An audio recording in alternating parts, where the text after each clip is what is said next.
하나님께서 우리에게 은혜를 주시면은 우리 삶 가운데에 성령님의 임재가 있습니다. 성령의 임재가 있다는 것을 다르게 표현하면은 우리가 예배자로 살아갈 수 있는 은혜를 부어준다라는 것입니다. 하나님의 임재가 있는 하나님의 백성들에게는요, 삶의 현장이 곧 예배처소가 됩니다. 임재가 있는 자들에게는요, 우리를 통하여 수많은 사람들을 갖다가 양육시킬 수가 있습니다. 이것을 사람이라고 한번 표현해 보겠습니다. 사람을 양육시키는 은혜가 있죠.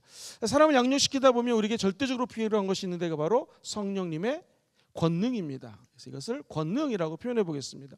권능자들은요, 권능을 받은 우리들은 끝까지 고민하면서 하나님께 기도해야 될 것이 있습니다. 그것은 우리가 권능받고 땅 끝까지를 증인되는데, 과연 우리 인생의 목적이 무엇이냐, 교회가 나아가야 될 목표가 무엇이냐. 그래서 하나님이 임재한 성령, 하나님의 영이 임재한 성도님들이 능력받아서 도대체 어떤 목적으로 살아야 될 것인가를 생각해야 됩니다. 결국 본질로 돌아가야 된다는 것이죠. 그리고 난 다음에 마지막 다섯 번째가, 한번 따라해볼까요? 계획. 하나님은 우리를 향한 계획이 있으십니다. 하나님의 계획은 선하시고요, 인간의 생각하는 것보다 훨씬 크고 위대하다는 것이죠. 우리가 2020년도 하나님 앞에 늘 기도하면서 초대교회를 꿈꾸며 임재하면서 예배 때마다 이곳에 오셔서 이곳에 우리 임재라는 찬양을 무지 많이 드렸습니다. 2021년도에는요, 우리가 사람을 양육하는 비전을 통해 가지고요, 사실은 21일 다니엘 말씀 양육이 3차입니다. 1월달, 3월달, 5월달 거의 격달로 이렇게 양육을 하고 있습니다. 올해 또 8월 달부터는요, 한 차례 더해서 구약 개론을 끝낼 거고요, 11월 달에는 또 한 차례 또 해서 신약 개론을 끝내려고 합니다. 결국 하나님의 말씀 안에 사람들이 세워지는 것, 올해의 우리의 비전입니다. 한번 따라볼까요? 성령 충만하여 칭찬받는 사람, 우리가 될 줄 믿습니다. 사람을 세우는 일이라고요. 많은 우리 성도님들이 물어봅니다. 목사님, 22년도에는 뭐 할 것입니까? 그러면 성령의 권능을 받는 것입니다. 그래서 저희들이 한 5개월 전부터 성령 비전 캠프라는 것을 2020년도에 하려고요, 기도하면서 준비하고 있습니다. 코로나가 어떻게 될지 모르겠지만, 코로나가 좀 잠잠해지면 놀라운 하나님의 역사가 2022년도에 나타나게 될 줄 믿습니다. 자, 여러분, 저와 여러분들이 성령의 권능받아 능력받아 뭐 하는 거예요? 결국 본질로 돌아가는 것이죠. 그래서 2023년도에는요, 우리 교회를 향한 하나님의 뜻, 선교적 사명, 그리고 복음의 본질을 또 추구하는 한 해가 될 것입니다. 2024년도에는요, 이 4년 동안을 쭉 돌아보면서 다시 한번 고칠 것은 고치고, 엔진 오일이 낡았으면 엔진 오일을 좀 갈아 끼고 하면서 다시 한번 계획을 잡으면서 하나님의 플랜을 짜고요, 2025년도로 넘어갑니다. 2026년, 2027년, 2028년, 매년 할 게 정해져 있어요. 할렐루야. 그러니까 저한테 목사님 내년도에 뭐 하실 거예요? 물어보지 않게 되기를 바랍니다. 제가 한 5번 돌다 보면 은퇴할 겁니다. 할렐루야. 이거 많이 돌아야 됩니다. 올해는 우리가 하나님 앞에 양육, 사람을 키우는 것으로 목표를 놓고 나아가고 있습니다. 그렇다면 목사님, 예배를 드림에 있어서 이 양육이 차지하는 것이 왜 중요할까요? 자, 오늘은 이제 임재, 예배와 양육, 사람을 갖다가 제자화시키는 것에 초점 맞춰서 말씀을 나눌 텐데요. 자, 여기 보시면 이제 예배입니다. 예배를 드리면은요, 예배 옆에 사람들을 양육할 때 또 소그룹 예배가 있어요. 우리로 치면은 홈미팅이에요. 지금 안타깝게도 홈미팅을 못 하고 있는데, 이 교회 구조는 재밌습니다. 모여서 예배드리고요, 흩어지면 전도하는 것이 원래 에클레시아, 교회라는 단어의 뜻입니다. 자, 예배는 교회 와서 드리죠. 십자가 밑에서 예배드립니다. 이렇게 금요철에 대예배 드리면 은혜를 받습니다. 그리고 나가서 복음을 증거하다 보면 삶의 좌절이 당할 때도 있고요, 핍박을 당할 때도 있습니다. 이때 필요한 게 소그룹이에요. 홈 예배, 혹은 여러분의 가정이 스몰 그룹이 돼가지고요, 엄마는 학교에서 오늘 복음 전했는데 이게 힘들었어요, 우리 같이 기도하자라고 이 소그룹에서 위로가 임하고요, 은혜가 또 임하게 됩니다. 그러고 나서 또 세상에 나가서 복음 전하고 힘들면 수요예배 모이고, 또 복음 전하고 힘들면 집에 가서 또는 소그룹으로 카톡으로 서로 기도하고, 또 복음 전하 힘들면 금요철에 모이고, 이런 식으로 해서 대예배와 세상과 소그룹 예배가 지속적으로 반복이 되는 것이 이게 영적 생활의 선순환 구조입니다. 그러면 영어를 써서 죄송한데, 이 예배는 뭐 하는 거냐면요, praise가 돼가지고요, 하나님을 높이는 거예요. 하나님을 찬양하라. 시작. 하나님을 찬양하는 게 예배예요. 그럼 여기 뭐냐면요, 참 영어가 재밌어요. 비슷한데 raise people 그래가지고요, 한번 따라해볼까요? 사람 세우기. 시작. 또는 제자 만들기. 그러니까 우리가 이 예배를 통해서 은혜 받고 나가서 복음 전한 다음에 소그룹에 모여서 이제 부리더가 되잖아요. 그 다음에 홈 리더가 되고요. 그 다음에 우리가 잘 아는 또 원 리더가 되고요. 이런 식으로 소그룹에서 사람을 키워내는 역할을 감당한다는 것입니다. 그러면 우리에게 필요한 게 뭐예요? 첫째, 예배 때 은혜 받는 거예요. 이것이 presence, 하나님의 임재입니다. 임재. 임재를 체험한 성도들이 나가서 복음 전하고 다시 소그룹으로 모여가지고 그곳에서 리더가 나타나게 된다는 것이죠. 자, 전 세계에 있는 교회들을 다녀봤습니다. 전 세계에서 부흥하는 교회, 성장하는 교회는요, 네 가지가 탁월합니다. 같이 한번 따라해 보시죠. 예배. 일단 무조건 예배가 탁월합니다. 예배에 목숨을 걸어야 됩니다.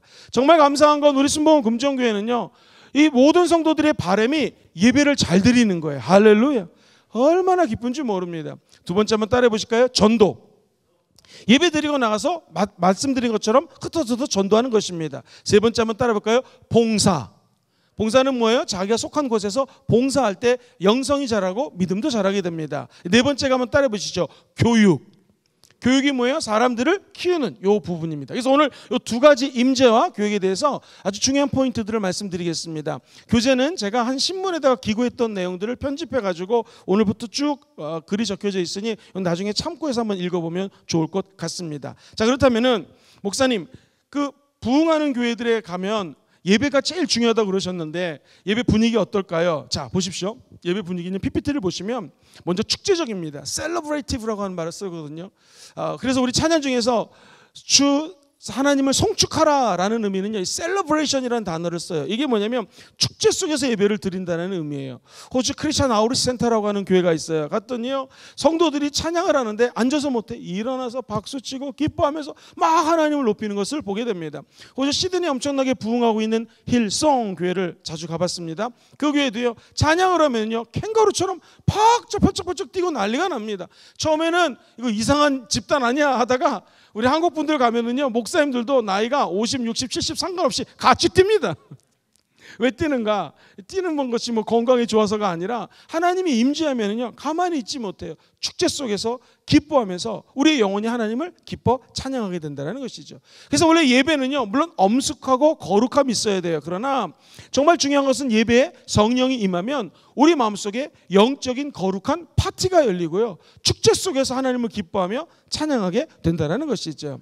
가끔 우리도 금요철에서 찬양할 때 이렇게 세우지 않습니까? 일어나서 하나님을 기쁘게 찬양하고 축제 가운데 마음의 기쁨으로 우리의 구세주 되신 예수님을 찬양하시게 되기를 주의 이름으로 축원드립니다. 두 번째가 되게 우호적입니다. friendly라는 단어를 써요. 싱가포르 이제 코기 목사님이라는 분이 한참 목회를 잘할 때 제가 간 적이 있었는데요. 저희들이 예배 시간에 예를 들면 9시가 예배면은요, 한 5분 전에 도착했어요. 이미 성전에 꽉 찼습니다. 그랬더니 우리가 한국에서 왔습니다 했더니요, 세상에 봉사하는 사람들이 그 당시가 2000년도였거든요. 이런 마이크를 쓰면서 한국에서 귀빈들이 왔다 하면서 저희 청년들 데리고 갔는데 우리 청년들 한 15명을 앞으로 막 모으더니 여기다 자리를 만들어주는 거예요. 제일 앞에다가. 그리고 예배를 드리는데 큰 은혜를 받았습니다. 이렇게 새신자가 왔을 때, 손님이 왔을 때, 그리고 우리 교회에 대한 탐방이 왔을 때 우리가 얼마만큼 그들에게 우호적으로 대하느냐, 프렌들리하게 친근하게 대하느냐가 우리 교회가 부흥할 수도 있고 부흥 안 할 수도 있다는 것입니다. 그래서 저와 여러분들이 이제 주일날 홈커밍 데이 때에 그동안 막 안 보이던 분이 왔습니다. 어떻게 하면 좋을까요? 어떻게 하면 될까요? 한번 따라볼까요? 거룩한 호들갑 떨기 시작. 무조건 가가지고 인사를 하셔야 됩니다. 우리끼리는 자주 보잖아요. 근데 주변에 안 보이던 분이 왔어요. 그럼 무조건 달려갖고 잘 지내셨어요? 할렐루야. 시작. 잘 지내셨어요? 할렐루야. 이렇게 하셔야 됩니다. 악수를 하시고, 악수 못하면 주먹 인사를 하시고 해가지고 무조건 반가워할 때 그 교회가 부흥된다는 거예요. 입장을 바꾸라고 생각해 보세요. 교회 몇 개월 만에 나왔습니다. 아니면 처음 나왔습니다. 그런데 아는 체를 안 해요? 그 교회 적응할 수 있겠습니까? 그래서 우리끼리 만나도 반갑지만 잘 안 보이는 사람이 오면은 잠깐 저를 따라해 보시죠. 그냥 다가가서 무조건 인사하면 됩니다. 할렐루야, 반갑습니다. 우리 교회 잘 오셨습니다. 시작. 할렐루야, 반갑습니다. 우리 교회 잘 오셨습니다. 이렇게 할 때 그 교회가 부흥되고 예배를 드려도 은혜를 받게 된다는 것이죠. 무엇보다도 이 교회가 성장하고 부흥하는 교회들의 특징은요, 예배 분위기가 굉장히 해방적입니다. 즉 하나님 앞에서 주시는 자유와 기쁨을 선포한다는 것이죠. 우리가 잘 알고 있는 잭 헤이포드라고 하는 목사님이 계세요. 혹시 이런 찬양 기억하세요? 영광의 주님 찬양하세. 이것을 작사 작곡한 유명한 담임 목사님이시자 찬양 사역자기도 하신데, 우리 하나님의 성의 순복음 목사님이세요. 이분이 담임하셨던 목회지가 Church on the Way라고 해서요, 고속도로에 큰 교회가 있는데요. 그 교회 갔더니 예배를 어떻게 드리냐면요, 성도들이 말씀 듣기 전에 다 일어납니다. 그래가지고 예를 들면 이게 동쪽이잖아요. 동쪽을 다 바라봐요. 그러면서 성령의 검을 들고 원수마귀야, 동쪽에서 도전하는 마귀들 다 떠나갔죠. 다 쫓아내요. 그 다음에 성도들이 전체 남쪽을 향해요. 또 남쪽에서 다가오는 귀신 쫓아내고, 그 다음에 서쪽, 북쪽 한 바퀴를 삥 돕니다. 그리고 예배를 드려요. 야, 이거 좀 의미가 있겠다. 왜냐하면 마귀가 끝까지 방해하는 것은 예배 못 드리게 하는 거거든요. 성령의 임재는 예배를 통해서 임합니다. 마귀는 그렇기 때문에 결사적으로 예배를 못 드리게 해요. 그러므로 저 여러분들이 예배를 드릴 때마다 주님 주시는 해방과 자유가 있기를 주의 이름으로 축원드립니다. 그 다음에 모든 부흥하는 교회들의 특징은요, 굉장히 긍정적입니다. 그래서 예배를 드리다가 실수할 수 있잖아요. 한 번은 호주의 그 크리스천 아우트리치 센터라는 교회에서 예배를 드리는데 앰프가 고장이 났어요. 전기가 나간 건지 무슨 이유인지 모르겠어요. 4,000명이 예배 드리고 있는데 이 앰프가 나가니 마이크가 안 됩니다. 얼마나 당황스럽겠습니까? 그런데요, 담임 목사님이 갑자기 내려가시더니 기타를 딱 들더니 통기타를 치면서 지금도 찬양이 기억납니다. Celebrate Jesus Celebrate, 이 찬양을 하니까 모든 군중들이 다 그 찬양을 하는 거예요. 그래서 제 기억에 한 3-4번 찬양을 하고, 자, 이것도 하나님 뜻입니다, 기도합시다, 주여 삼창하고 기도하는데 약 한 4분 지나서 이제 전기가 들어오고 앰프가 들어왔어요. 근데 목사님 지금도 그 멘트가 기억납니다. 할렐루야, 성령님이 오늘 더 큰 은혜를 주실 줄 믿습니다. 아멘하고 난리가 났습니다. 보통 대형 교회에서 앰프가 나가거나 마이크 시스템이 다운되면은 방송실 직원 무지무지 긴장합니다. 그리고 분위기가 험악해지지 않겠습니까? 근데 부흥하는 교회들은요, 되게 긍정적이에요. 비단 예배뿐만 아니라 예배 끝나고 나도 사람들의 얼굴에 긍정적인 것들이 표출되게 된다는 것이죠. 뿐만 아니라 부흥하는 교회들의 예배 특징은요, 아주 희망적입니다. 메시지도 희망적이고요, 기도할 때도 희망적인 기도를 하고요, 우리의 인생을 이끌어주시는 하나님을 위하여 찬양하고 노래하는 것이 압권이라는 것이죠. 우리 신보원 금정교회가 지금까지 정말로 교회 성장형 예배를 드리고 있었습니다. 앞으로도 한번 따라 볼까요? 축제적인 예배, 우호적인 예배, 해방을 기뻐하는 예배, 긍정적인 예배, 희망적인 예배, 이 5가지에 초점 맞춰서 예배 드리면 놀라운 하나님의 은혜와 성령의 임재가 있게 될 줄 믿습니다. 또 하나, 교회 성장하기 위해서는요, 이 예배도 철저하게 사실은 준비를 해야 됩니다. 설교만 준비했다고 해서 예배가 끝난 게 아니에요. 예배는요, 명확한 예배 철학이 있어야 됩니다. 예를 들어 보겠습니다. 성남에 있는 한 교회는요, 목사님이 가만히 살펴보니까 이 성도들이 왔다가 아빠들이, 분당 인근에 있는 아빠들이 자녀하고 아내를 교회에다가 내려놓고 이 1시간 정도 예배를 드리니까 집에 갔다 오려면 좀 어색해가지고요, 차를 파킹해놓고 교회 앞에서 차를 이렇게 세워놓고 담배를 피는 거예요. 실내에서 피하기 뭐하니까 밖에 나서 담배를 피더래요. 담임 목사님이 저럴 바에는 교회 안에다가 흡연실을 만들어야겠다. 그래가지고 1년 동안 성도들에게 흡연실의 필요성을 외치기 시작합니다. 드디어 1년 뒤 흡연실이 완성됐습니다. 할렐루야! 흡연실을 하는데 실제로 아빠들이 흡연실 있네, 흡연실에서 담배 피는데 중요한 건 TV로 예배가 생중계가 되는 거예요. 이게 가랑비에 뭐가 젖는다고요, 이슬비에 뭐가 젖는다고.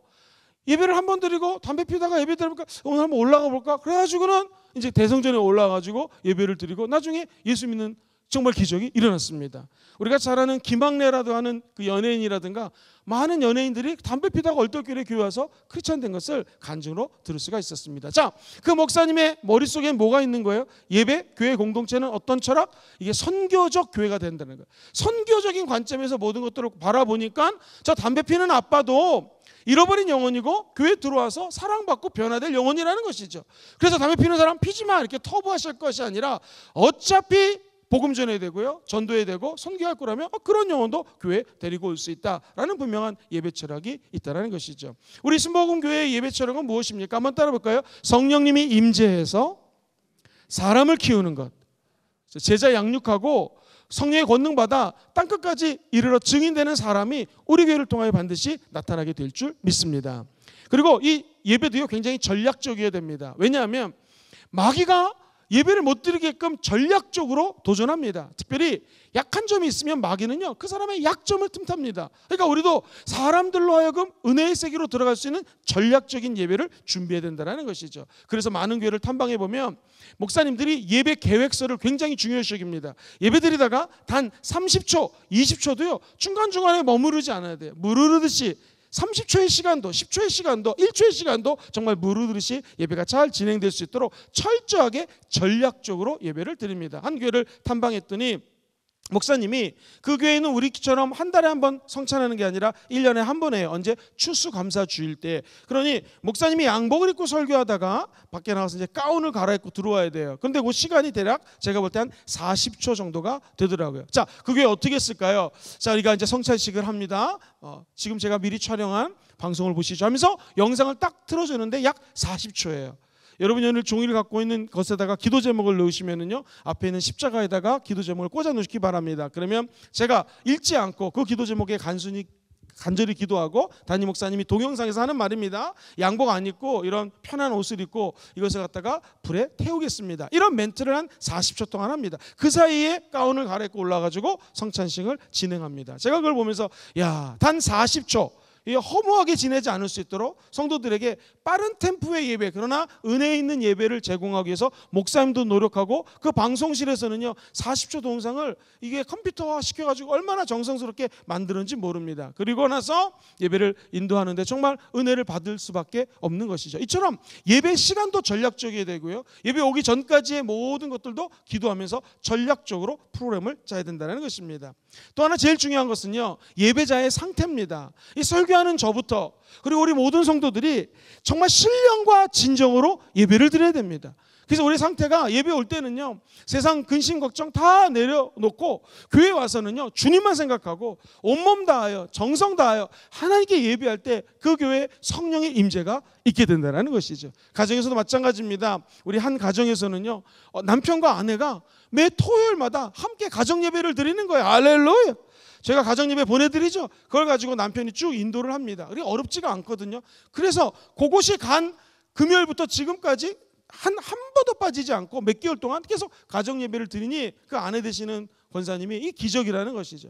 가정 예배를 드릴 때 중요한 게 무엇입니까? 형식적이지 않고 진정을 다하여 하나님께 예배하면 가정에서 예배 드리는 그 자리에도 두 명 모였잖아요. 남편과 아내, 성령님이 임재하게 된다는 거예요. 그러므로 예배에서 중요한 것은 뭐 잘 프로그램 짜고 악기를 갖다가 프로들이 연주하고 찬양 인도자가 막 세계적인 인도자가 오지 않더라도 따라해볼까요? 신령과 진정으로, 영과 진리라고 되어 있죠. 영과 진리로 예배드리는 자들이 우리의 몸을 하나님께 드리는 마음으로 예배를 드리면 그곳에 성령이 임재하게 되고요, 하나님의 사람으로 변화되는 기적이 있게 된다는 것이죠. 제일 중요한 것은 또 무엇이겠습니까? 좌우지간 예배 때는요 성령 충만하게 예배를 드려야 됩니다. 성령 충만해지기 원하시면 아멘 해볼까요? 어떻게 충만해져요? 같이 해보시죠. 기도 충만, 말씀 충만, 두 가지 충만하면 성령의 충만한 은혜를 받을 수가 있게 됩니다. 다섯 번째는요, 이 예배는 영적 전쟁입니다. 그래서 목사님들마다 고백하는 것이 일반 설교할 때는요 영적 전쟁이 별로 안 세요. 언제 셀까요? 다니엘 21일 말씀 양육 기도회 누가 만들었는지 몰라요. 이런 거 할 때는요 마귀가 엄청나게 방해를 심하게 합니다. 사고가 나게 하고 낙심되게 하고 힘들게 해요. 근데 여러분 지금 20일까지 끊임없이 나오고 기도한 거 하나님의 은혜로 승리한 줄 믿습니다. 귀신에 대해서 설교할 때, 전도에 대해서 설교할 때, 영적 전쟁에 대해서 선포할 때 마귀가 이미 알고 엄청난 전쟁을 걸어옵니다. 그러나 예배자들은요 반드시 승리하게 될 줄 믿습니다. 여섯 번째로 우리 교회에서도 저는 혼자 하고 있는데 예배 평가지가 있습니다. 간추려 말씀드리면 오늘 몇 명이 오셨나 체크해야 되고요. 두 번째, 오늘 드렸던 이 예배가 성도들의 영적인 필요가 있거든요. 필요? 이 필요를 충족했는가 제 스스로 점수를 매겨보고요. 우리 교회가 새신자들에게 얼마나 우호적이었나. 사실 이 새가족실을요 전도사님 한 분이 이렇게 이끌고 있거든요. 정말 잘하고 있습니다. 다른 교회보다 아주 잘하고 있어요. 또 원리더님들이 정말 열심히 가가지고 새신자, 새가족들을 돌보고 있습니다. 우리 교회의 생명이에요. 교회를 떠났다가 다시 들어오는 분들이 새가족실만 통해서 정착되는 건 어려워요. 새가족실의 노력과 각 교구장님들의 노력과 모든 리더님들의 노력, 나아가 이 방송을 청취하는 여러분들의 기도와 노력과 사랑, 시작! 기도와 노력과 사랑, 이 세 가지가 있어야지만 우리 교회가 부흥이 된다는 것입니다. 그리고 우리의 음향 있죠. 음향, 의자, 냉난방은 어땠나? 11시 예배 좀 요즘 덥기 때문에 11시 예배 중간에 에어컨을 트는데 이 윙 소리가 들린다. 뭐 이런 것들을 체킹을 하고요. 그 다음에 기타 시설은 어땠나? 그리고 무엇보다도 중요한 게 이 안내하시는 분들 얼마나 잘 안내가 되었는가? 감사한 건 우리 교회는 안내팀이요 얼마나 열심히 하는지요. 세상에 다리도 안 아픈가요? 계속 일어나가지고 그냥 왔다 갔다 그러면서 열심히 안내를 봉사하고 있습니다. 우리 안내팀에게 응원의 박수 한번 보내주시죠. 할렐루야. 근데 이 안내도요, 저 빨간 옷 입은 여전사들만 안내하는 게 아닙니다. 우리 모두가 안내팀이에요. 그래서 예배가 끝나고 나면 새로 오신 분들 안내하는 마음으로 우리의 마음이 바뀌게 된다는 것이죠. 그리고 예배와 설교와 이 찬양은 코드가 맞았나, 주제가 맞아떨어졌나, 이런 것들을 쭉 정확하게 분석을 하고요, 다음 예배를 대비해야 됩니다. 자, 그렇다면은요, 영어로요, 우리 예수 믿는 사람들을요 3가지로 표현할 수가 있어요. 첫 번째는 한번 따라해 볼까요? 신자, 믿는 사람, believer라고 그래요. believer는 믿는 자들이거든요. 근데 이거보다 더 중요한 게 있어요. 믿고 끝나는 게 아니라 한번 따라해 볼까요? 봉사자 또는 사역자. 이거를 워커라고 그래요. 워커는 뭐냐면 사역하는 사람들이에요. 근데 이거보다 중요한 게 있거든요. 한번 따라해 볼까요? 예배자, 월시퍼라고 그래요. 그러니까 예수 한 번 믿고 구원받았으면 예수 믿는 사람이에요. believer거든요. 크리스찬이라는 거예요. 이걸 만족하시면 안 되고 하나님의 안에 들어가가지고 교회를 향하여 아주 작은 거라도 섬기고 봉사하시기를 주의 이름으로 축원드립니다. 우리 교회에 많이 넉넉한 것 같지 않아요. 젊은 부부가 있는데 교사로 열심히 섬기는 착한 부부입니다. 화장실을 갈 때마다 이 부부 마음속에 부담감이, 우리가 이렇게 비누 쓰는 교회가 별로 없거든요. 이렇게 탁 누르면은 물비누 같은 것들이나 거품 비누가 나오지 않습니까? 그래서 굉장히 쉽지 않은 그런 결단을 내린 거예요. 그래서 우리 화장실이 14개가 있으니 세면대에 맞춰서 14개의 그 비누를 갖다가 이렇게 하나님께 올려드리는 마음으로 드렸습니다. 그러니까 남들 못 보는 것을 이 자매들이 본 거죠. 워커라고 하는 것은요, 꼭 교회 나와서 봉사하지 않더라도 땅에 떨어진 휴지, 집에서 안 줍는데 교회 와서 하나님의 전이니까 이 줍는 거, 이것도 다 봉사의 개념에 포함을 합니다. 나아가서요, 믿고 봉사한다고 끝이 아닙니다. 한번 따라볼까요? 삶으로 예배드리기. 시작. 진짜 예배는요, 하나님의 임재는 여기서 은혜 받고 기도할 때 성령이 임하는 것, 이게 예배가 아닙니다. 진짜 예배는요, 밖에 나가서 삶으로 드리는 것이 진정한 예배라는 것이죠. 그래서 저와 여러분들은 단순히 신자, 빌리버가 아니라 하나님께 나가서 워커, 일하는 자가 되시기를 주의 이름으로 축원드립니다. 봉사자를 넘어서서 월시퍼, 예배자가 될 때 하나님이 기뻐 받아주신다는 것이죠. 그래서 유명한 로버트 모레이라고 하는 학자는 이런 얘기를 했어요. 예배는 삶 전체이다. 시작. 예배는 삶 전체이다. 그렇죠. 거룩한 너의 몸을 하나님께 드릴 거룩한 산제물로 드리라. 이것이 너희 드릴 영적 예배니라 하면서요, 이 세대를 따르지 말고 하나님의 마음을 새롭게 함으로 변화를 받아 하나님의 선하시고 인자하시고 하나님의 온전한 뜻이 무엇인가를 분별하라. 그러려면 네 몸을 하나님께 거룩한 산제물로 드리라는 것이죠. 이것이 바로 우리가 얘기하는 영적 제사 혹은 우리의 삶으로 제사를 드리는 것, 나를 제물로 드리는 것, 이것이 진정한 예배라는 것입니다. 그렇다면은요, 이제 예배에는요 거룩한 전염성이 있어요. 이 팬데믹이라고 하는 그 코로나19의 특징이 무엇입니까? 전염이 되는 것이죠. 이런 바이러스만 전염되는 것이 아니라 진정한 예배자가 있으면요, 그 예배자 때문에 옆에 있는 예배자가 거룩하게 전염이 되게 되어 있습니다. 바라기는 우리 순복음 금정교회 모든 성도들이 가는 곳마다 밟는 곳마다 예배가 전염되기를 주의 이름으로 축원드립니다. 예배를 드릴 때는요, 예수 보혈을 의지해서 드려야 됩니다. 시작. 예수님 보혈을 의지해서 예배를 드려야 됩니다. 더 중요한 건 뭐예요? 성령의 임재. 시작. 성령의 임재. 이 성령의 임재는 하나님의 말씀과 연결이 되어 있어요. 그 다음에 감사하고 찬양하면 저와 여러분들이 하나님의 임재 가운데로 들어갈 수가 있습니다. 이것을 제가 지성소 예배라고 한 3번 정도 금요철야 주일 예배에 설교를 했었습니다. 자, 그렇다면은 주제가 임재거든요. 임재, 하나님의 임재. 임재를 영어로 presence라는 단어를 쓰는데요. 이 하나님이 임재하는 예배는 어떻게 드리면 될 것인가? presence의 앞 글자를 따가지고 이렇게 만들어봤습니다. P는요, 같이 영어 따라해보죠. praise, 찬양하라 라는 뜻입니다. 하나님의 임재가 있는 곳에는요, 찬양이 탁월합니다. 물론 악기라든가 싱어들이 탁월한 것도 있겠지만 하나님을 뜨겁게 찬양하고자 하는 마음이 있다는 것이죠. 저와 여러분들이 축제로서의 예배, 기쁨으로서의 예배, 하나님 앞에 전심으로 찬양하는 예배를 드리는 예배자들이 되기를 주의 이름으로 축원드립니다. 두 번째는요, rejoice라는 단어를 써요. 한번 따라해 보시죠. 기뻐하라. 예배는 인상 쓰며 드리는 것이 아닙니다. 기뻐하며 드리는 것이 예배예요. 그래서 성경은요, 우리가 환난 중에도 즐거워하나니 환난은 인내를, 인내는 연단을, 인내는 연단은 소망을 이루려는 하나님의 뜻이 있다는 것이죠. 그러므로 혹시 환난이 있는 분이 있다 할지라도 교회 나서 기쁨으로 예배드리면 하나님의 소망이 이루어지게 될 줄 믿습니다. 뿐만 아니라 하나님의 임재를 체험해야 됩니다. 시련이 있어도 아픔이 있어도 하나님의 임재를 체험하기, 우리 순복음교회에서는 이 체험을 중요시 여깁니다. 두 가지 체험이 필요해요. 따라해볼까요? 구원의 책임, 구원의 체험, 책임이 아니에요. 죄송합니다. 제가 지금 할 게 많아가지고 막 그냥 마음이 급해가지고 너무 말을 빨리 하는데 좀 천천히 할게요. 구원의 체험, 성령 체험, 그렇죠? 예수 믿고 구원받는 유월절 체험 필요하고요. 두 번째, 성령의 은사 받아서 오순절적 체험 필요하다는 것입니다. 그 다음에 seek라는 단어를 쓰는데요, seek는요 구하라라는 것입니다. 뭘 구해야 됩니까? 하나님이 주시는 응답을 구하십시오. 하나님의 임재를 구하십시오. 그 다음에 expect, 기대하라는 단어를 씁니다. 이는요, 이 기대하라는 것은 응답도 기대하지만 따라해볼까요? 변화를 기대하라. 예배 드리면 변화됩니다. 이것을 기대하라는 것이죠.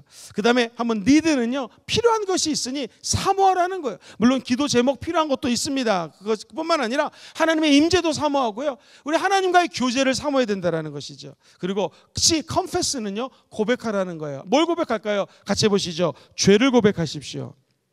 지금 성령님의 임재를 고백하십시오. 세 번째, 미래에 감사할 것을 고백하십시오. 다시 말해서 과거에 지었던 죄를 내 입술로 고백하는 것이 회개예요. 지금 예배드리는 이 자리에 성령님이 임재한 걸 믿으십니까? 입술로 고백하는 것이 하나님이 기뻐하는 예배예요. 우리 미래에 어떤 환난과 어려움이 있어도 하나님이 합력하여 선을 이루시고 우리를 축복할 것을 믿으십니까? 그럼 미래에 대한 감사를 고백하는 것이 성령의 임재를 체험하는 방법입니다. 마지막으로요, 이는요, enjoy라는 단어를 씁니다. 즐기라는 것이죠. 뭘 즐깁니까? 저 여러분들은 천국 가는 날까지 하나님의 임재를 즐기시게 되기를 주의 이름으로 축원드립니다. 자, 목사님 좋습니다. 이렇게 하나님의 임재를 꿈꾸면서 예배 드리겠습니다. 그렇다면 지금까지 presence라는 것을 제가 말씀드렸다면 이제 people, 두 번째 P인데요, 이 people을 어떻게 좀 말씀해 줄 수 있겠습니까? 자, 전국에서 가장 칠판을 잘 지우는 임진영 목사님을 소개합니다. 앞으로 좀 모시겠습니다. 원래 이분이 눈치껏 빨리 지우시는데 지금 은혜를 너무 받아가지고 못 지우고 있었습니다. 자, 박수 한번 보내주시고요.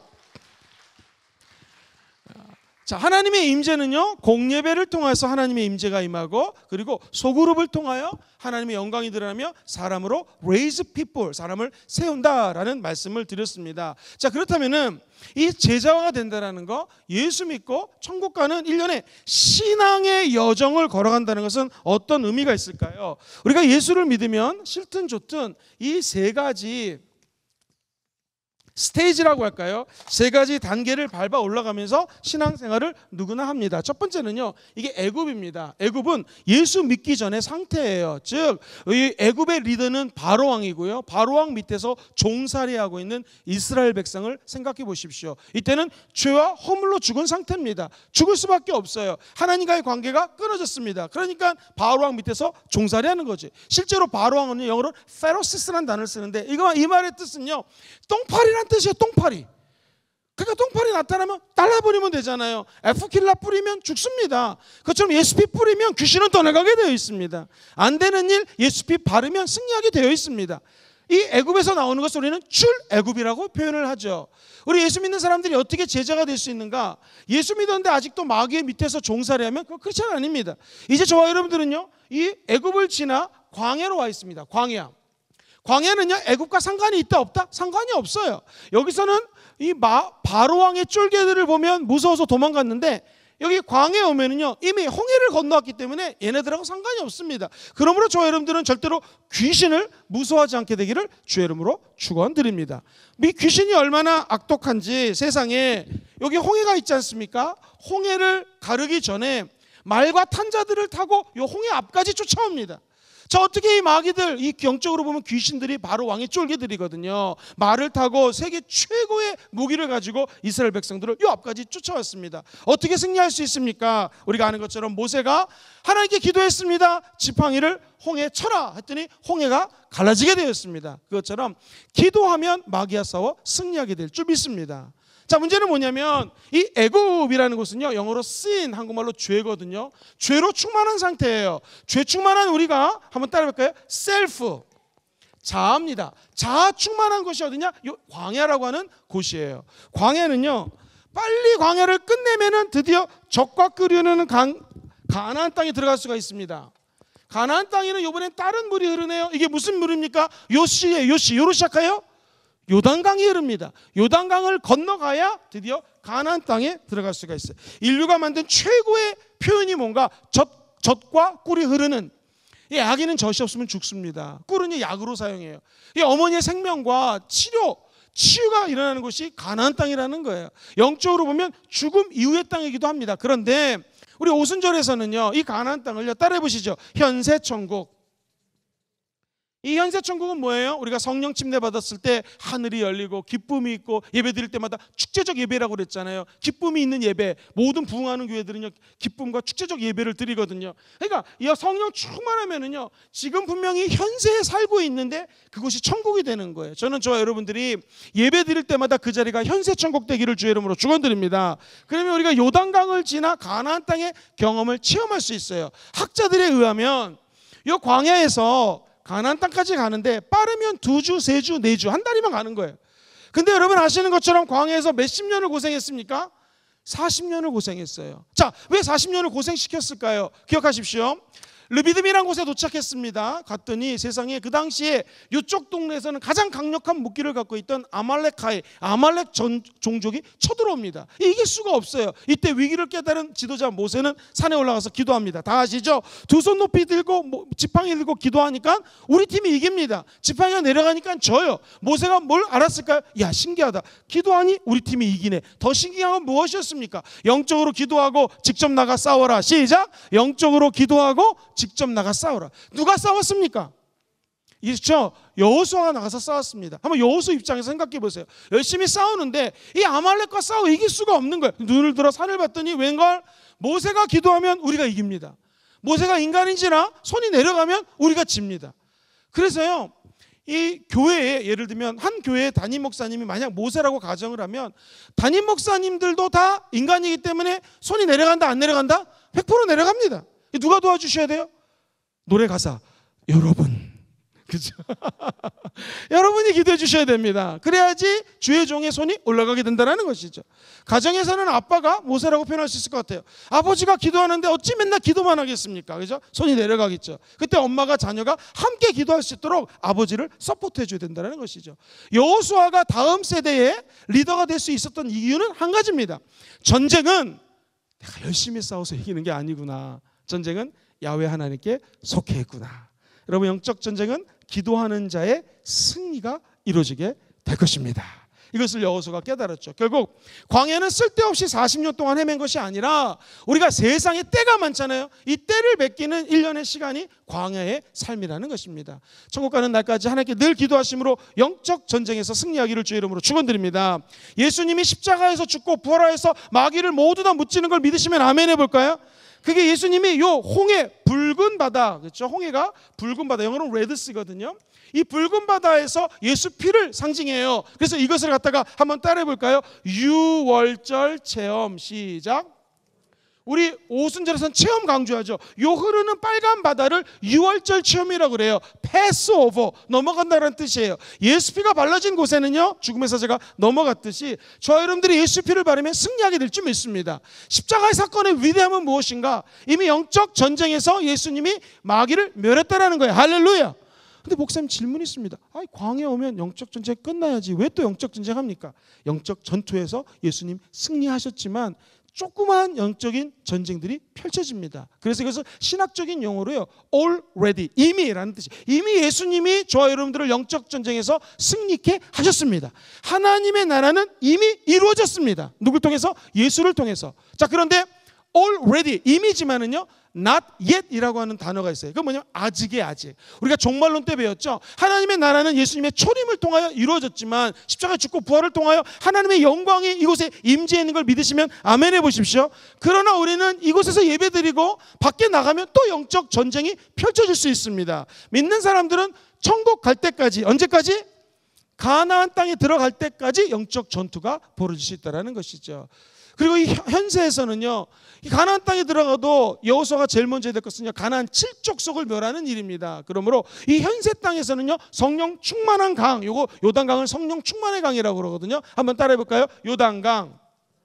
이것을 아까 6월절 체험이라고 그랬다면 요단강을 한번 따라해 볼까요? 오순절 체험. 술 먹으면 체험을 강조하죠. 두 가지 체험 따라해 보시죠. 6월절 체험, 오순절 체험. 그러니까 원래는 이 광야 생활이 40년이나 걸릴 필요가 없는데 빨리 끝낼 수가 있는데 여기서 하나님이 40년을 뒀다는 것이죠. 왜 그럴까요? 이 광야의 생활에서도 필요한 게 뭐다? 예수 십자가라는 걸 깨닫기 위함입니다. 예를 들어 보겠습니다.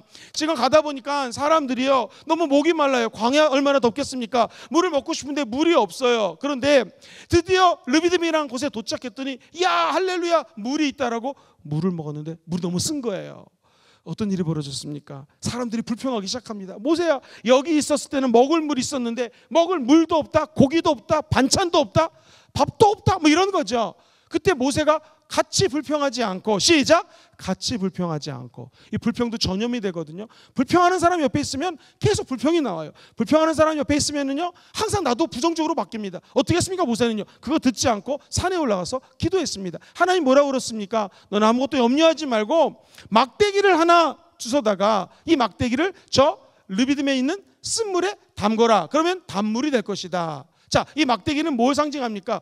예수 그리스도의 구속을 상징해요. 다시 말해서 예수 그리스도의 대속, 쉽게 얘기하면 예수 십자가를 상징합니다. 십자가라는 나무가 있으면 우리 안에 있는 독 같은 쓴물이 변하여 단물이 되게 될 줄 믿습니다. 여기 이렇게 15장에 나온 그 유명한 말이 그 야훼 라파 하나님, 치료의 하나님이 나오게 된다는 것이죠. 오늘 혹시 인생의 쓴물 가운데 있는 분 있으십니까? 절대 불평하지 마십시오. 한 사람 내가 불평하면 그게 전염이 됩니다. 불평 대신 기도합시다. 시작. 불평 대신 기도. 그러면 나무를 쓴물에 던지면은요, 십자가 나무가 닿는 곳에는요, 물이 변하여 단물로 변화되게 될 것입니다. 결국 광야에서 필요한 것은 십자가라는 것이죠. 제가 은혜 받았던 얘기 아무리 시간이 없어도 잠깐 하겠습니다. 이 중세의 성자가 휴가를 갔어요. 갔더니 어떤 사람이 물을 열심히 기르고 있는데 세상에 운물에서 물을 기르는 사람이 이런 바구니에다가 나무를 하나 집어넣고 운물통에다 집어넣은 다음에 물을 끌어올리고 있더랍니다. 그래서 물어봤어요. 아니 당신은 왜 이 양동이에다가 나무를 집어넣고 물을 끌어올립니까? 했더니 이 하인이 어르신 보십시오. 이 나무가 없이 물을 끌어올리면 찰랑찰랑 걸려서 다 물이 넘칩니다. 그런데 나무 막대기를 하나 집어넣고 물을 끌어올리면 밸런스를 잡아주기 때문에 물이 흘러넘치지 않습니다 하면서 보여줬어요. 그랬더니 그 성자가 무릎을 치면서 친구에게 편지를 씁니다. 사랑하는 친구여, 들어보게나. 우리 인생을 살다 보면 내 마음이 요동칠 때가 얼마나 많은가. 우리 안에 있는 생명수 성령의 강수를 끌어올리기를 원하는데 너무나 많이 흔들려서 그 생수가 벗어날 때가 많이 있지 않은가. 답이 있네. 자네와 내 마음속에 예수 십자가를 담그게나. 그러면 성령의 생수를 아주 많이 안전하게 끌어올릴 수 있을 것이네. 그렇습니다. 성령의 임재를 꿈꾸시면 아멘 해볼까요? 예수 제자 되기 원하면 아멘 해볼까요? 십자가가 답이네. 십자가가 답이에요. 우리 마음에 십자가가 있으면 승리하게 된다는 것이죠. 긴 얘기 짧게 드리겠습니다. 백성들이 가다 보니 불뱀에 물립니다. 다 죽어가죠. 그렇다면 백성들은 지금까지 불뱀에 안 물린 거 감사해야 되는데, 모세야, 여기는 불뱀이 없었어, 바퀴벌레도 없었어, 지네도 없었어, 개미도 없었어. 여기 오니까 개미, 지네, 바퀴벌레, 별의별 잡동사니들이 다 있네. 자, 이 상황에서 모세는 어떻게 했습니까? 하나님 앞에 기도했습니다. 그러자 놋뱀을 장대에다가 매달아 가지고 높이 매달아 들어라. 그리고 한번 따라볼까요? 누구든지 놋뱀을 쳐다보는 자는 치유가 이 말이라. 놋뱀이 뭘 상징합니까? 높이 올라가서 십자가에 죽고 부활하실 예수님을 상징한다라는 거예요. 저 여러분들이 인생에서 놋뱀에게 물리면은요, 어서 눈을 들어 십자가 예수를 바라보시게 되기를 주의 이름으로 축원드립니다. 광야의 시간이 줄어들 수 있는 유일한 방법은 결국 십자가의 대속이에요. 예수 죽음 내 죽음, 시작. 예수 부활 내 부활. 이것이 하나가 되면은요, 저 여러분들은 이 광야의 시간이 줄어들게 될 줄 믿습니다. 십자가 내가 처음 볼 때에 얼마나 귀한지, 우리가 예수 믿었을 때 그 감격, 십자가만 봐도 눈물이 흐르고 예수님 사랑했던 그 감격이 예배 때마다 새로워지게 되기를 주의 이름으로 축원드립니다. 그러니까 결국에는 예수의 제자 만든다라는 것은 이 애굽 땅에서 죄로 충만했을 때 예수님이 죄를 사한 것을 믿는 것입니다. 다시 말해서 구원의 감격, 유월절 체험하는 것이 예수 제자의 첫 번째 진리입니다. 할렐루야. 두 번째 무엇입니까? 누구나 다 이 광야 땅에 들어오는데 여기에서도 가장 필요한 게 무엇이다? 예수 십자가인 것을 깨닫게 됩니다. 끝까지 십자가만 붙들면 광야의 시간이 단축되고요, 드디어 적과 꿀이는 가나안 땅에 들어가게 될 줄 믿습니다. 한 가지만 더 얘기하겠습니다. 목사님, 드디어 여기 들어가려고 하는데 어떻게 하면 들어가겠습니까? 한번 따라볼까요? 언약궤를 메고. 언약궤는 말씀을 상징해요. 요단강을, 말씀을 들고 요단강가에 발을 디뎠더니 요단 강물이 갈라지게 되었습니다. 성령 충만은 많은 사람들이 오해하는 것이 순복음은 랄랄랄라 따따따따 얘기하니까 방언하는 거 가지고 성령 충만하다, 그렇지 않습니다. 요 오순절 체험, 성령 체험, 요단강가의 체험은 바로 말씀 체험이에요. 할렐루야. 말씀이 임하면 기적이 일어나게 됩니다. 그래서 우리가 말씀 양육하는 것이죠. 예수 그리스도의 영으로 충만하기 원하면 다시 한번 아멘 해볼까요? 요단강을 건너야 됩니다. 무엇으로? 말씀으로 건넙니다. 뿐만 아니라 한번 따라볼까요? 순종으로. 순종하라 했기 때문에 순종하면 요단강이 갈라지게 되는 것이죠. 그러면 드디어 우리는 적과 꿀이는 가나안 땅에 들어갈 수가 있습니다. 자, 그렇다면은 좀 영어로 써서 죄송한데요, sin, 죄하고 상관이 없죠. self, 항상 이 자아가 문제거든요.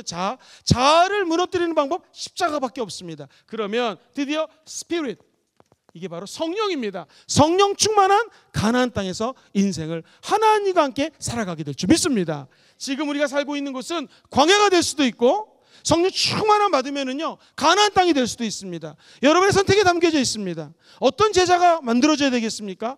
예수 보혈을 지나, 그죠? 예수 보혈을 지나 한번 따라볼까요? 성령님의 기름 부으심, 하나님의 말씀, 감사, 이것이 두 번째 스테이지예요. 두 번째 단계예요. 그래서 예배 드릴 때마다 예수 보혈로 내 죄 사함 받았습니다. 이거 아주 낮은 단계예요. 이거보다 더 중요한 게 뭐예요? 내 자아가 예수와 함께 죽고, 할렐루야, 나를 거룩한 산 제물로 드려버리고, 할렐루야.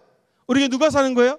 예수가 대신해서 사는 것. 무엇으로? 따라볼까요? 성령 충만함과 말씀 충만함으로.